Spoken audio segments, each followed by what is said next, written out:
தழுவப்பட்டதற்கு லிங்க திருமேனி குழைந்து பள்ளமானதாக காட்டியது அடையாளம். இது முன்பே கூறிய வரலாறாகும். காஞ்சியில் தவம் செய்த போது வேகவதி ஆற்றில் வெள்ளம் வந்து மணல் லிங்கத்தை அழிக்க முற்பட்ட போது அதை தழுவி சக்தி காப்பாற்றினாள். அவள் தழுவியதுமே வெள்ளம் வடிந்தது. அக்கொன்றைப்பூ, அதாவது சிவபெருமான் அணிந்திருந்த கொன்றைப்பூ அவள் மார்பினில் கமழ்கின்றது என்று நயமாக கூறினார். அடுத்த வரி கழையை பொருத திரு நெடுந்தோளும். கழை என்றால் மூங்கில் என்று பொருள். மூங்கிலை தோற்க செய்யும், அதாவது பொருத திரு நெடுந்தோள் என்று தேவியை சிறப்பிக்கிறார். அதாவது தேவி அசுரர்களை வென்றது தோள் வலிமையால் அல்ல, தெய்வத்தன்மையால் என்பதை உணர்த்த திரு நெடுந்தோள் என்றார். தெய்வத்தன்மையால் சக்தி வந்ததால் நெடுந்தோள் என்று சொல்கிறார்.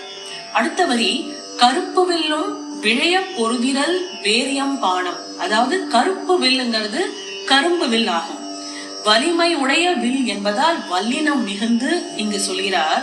காதல் கொள்ளும் விழைவை, விழைங்கிறது ஆசை, காதல் கொள்ளும் விழைவை தந்து உதவும் மனம் கொண்ட 5 மலர் அம்புகள். இது நாம் நிறைய பாடல்களில் பார்த்திருக்கிறோம். கையில் இருக்கும் 5 மலர் அம்புகள். அடுத்தது வெண்ணகை, வெண்மையான பல் தெரிய சிரிக்கும் ஒரு சிரிப்பு, வெண்ணகை, புன்னகை, வெண்ணகை.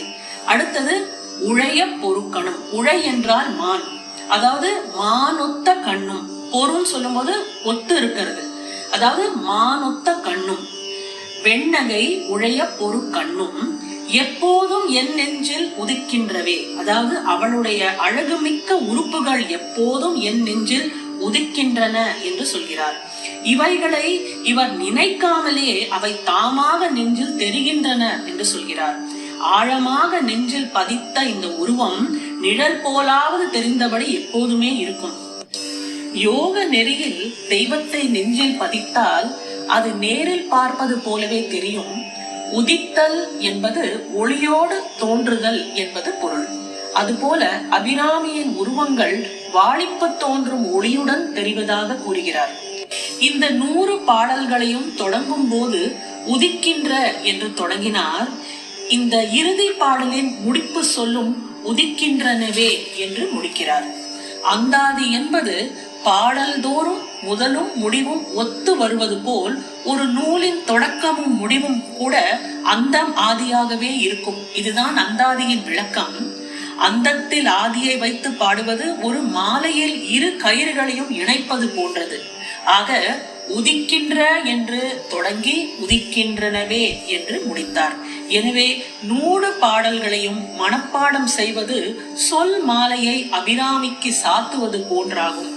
சைவ சமயத்தில் பிறந்து அர்ச்சகராக இருந்து சாக்த சமயத்தை தேவி அருளால் பின்பற்றி அச்சமய நெறிகளை இதில் பிழிந்து தந்துள்ளார் அபிராமி பட்டர். தன்னை வெளிப்படுத்துமாறு பட்டரை அபிராமியே தத்தெடுத்தது போல் உருவாக்கி உள்ளாள். சைவம் சாக்தம் இரண்டும் மோதிக்கொள்ளாதபடி மென்மையாக தன் கொள்கையை விளக்கினார் என்பது பாராட்டுக்குரியது. அபிராமி அந்தாதியில் உதயமான அபிராமி எப்போதும் உதித்துக் கொண்டேதான் இருப்பாள். எப்போதும் உதிக்கின்றதே என்று வரும் 100வது பாடல் இன்னும் ஒரு முறை இதோ. குழையை தழுவிய கொன்றையந்தார் கமழ் கொங்கை வள்ளி கழையை பொறுத்திரு நெடுந்தோளும் கருப்பு வில்லும் விழையை பொறுத்திரல் வேரியம் பாணமும் வெண்ணகையும் உழையை பொறு கண்ணும் நெஞ்சில் இப்போதும் உதிக்கின்றவே. ஆத்தாளை எங்கள் அபிராமவல்லியை அண்டமெல்லாம் பூத்தாளை மாதுளம் பூநிறத்தாளை புவியடங்க காத்தாளை ஐகணை பாசாங்குசமும் கரும்பு மங்கை சேர்த்தாளை முக்கண்ணியை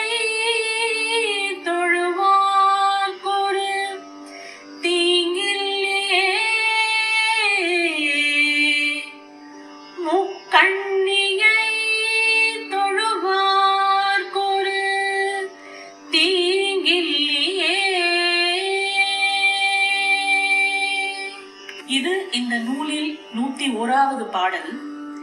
இதை நூற்பயன் என்ற தலைப்பில் அபிராமி பட்டர் சேர்த்துள்ளார். அபிராமி பட்டர் எழுதிய பாடலில் சிறந்ததை விட வேண்டாம் என்று 101ஆக சேர்த்திருக்கலாம். 100 ரூபாய்க்கு பதில் 101ஆக கொடுப்பது மேலும் வளரட்டும் என்ற ஆர்வத்தில் தருவது வழக்கமாகும். அதுபோல இந்த நூல் போல் மேலும் பல நூல் அபிராமி மேல் பிற்காலத்தில் யாராவது பாடலாம் என்பதற்கு தொடக்கமாக விட்டிருக்கலாம். முடிவாக ஒன்றை 100 செய்யாமல் நீளவிடும் ராசியாக இது வந்தது என்று நாம் பொருள் கொள்ளலாம். முதல் வார்த்தை ஆத்தாளை. கிராமப்புறங்களில் தாயை பாசத்தோடு அழைக்கும் சொல் ஆத்தாளை. இதை சொன்னால்தான் தாயை அழைப்பது போலாகும். அம்மா என்று அழைப்பது இயற்கையின் அழைப்பு. பசு கூட அப்படிதான் அழைக்கிறது. இதே பொருளில் ஸ்ரீ மாதா என்று லலிதா சஹஸ்ரநாமமும் தொடங்குகிறது. அடுத்தது எங்கள் அபிராம வல்லியை. எல்லாருக்கும் தாயாகையால் எங்கள் என்று சொல்கிறார். அபிராம வல்லி என்பதுதான் அபிராமியின் முழு பெயராகும். அண்டமெல்லாம் பூத்தாளை. இலை, பூ இவற்றை வேறு உதவி இல்லாமல் செடிதானே உருவாக்கிறது. பூவில் மகரந்த சேர்க்கையை உண்டு பண்ணிய பிறகு வருகிறது. அதுபோல் பிறர் உதவியின்றி எல்லா அண்டங்களையும் தானே உண்டாக்கினாள். அதனையே பூத்தாள் என்று சொல் காட்டுகிறது. அடுத்தது மாதுளம்பூ நிறத்தாளை. சிவப்பில் கவரும் தன்மை உடைய மாதுளம்பூ போன்ற நிறம் உடையவள் அபிராமி. அடுத்தது புவி அடங்க காத்தாளை. புவி என்பது நில உலகு. அடங்கன்னு சொல்லும் போது முழுவதும் என்று பொருள். இந்நில உலகில் தேவையறிந்து பயிர்கள், விலங்குகள், மனிதர் என்ற பல்வகை உயிர்களுக்கும் உதவி காவல் செய்பவளே அபிராமி. ஐங்கனை பாசாங்குசமும் கரும்பும். தண்டிப்பதற்குரிய அங்குசத்தை ஒரு கையிலும், ஆர்வத்துடன் அழைக்கும் பாசமும் அங்குசமும் மலர் அம்புகளும் கரும்பு வில்லும் 4 கைகளிலும் இணைத்தவளை. அடுத்தது அங்கை சேர்த்தாளை. இது உள்ளங்கையில் படுமாறு சேர்த்து பிடித்தவளே என்று பொருள். முக்கண்ணியை. சிவன் தொடர்பை விளக்கும்படி 3 கண்களை உடையவள் அபிராமி. சூரியன், சந்திரன், அக்னி ஆகிய 3 கண்களை உடையவளே என்று சொல்கிறார். அடுத்த வார்த்தை தொழுவார்க்கு.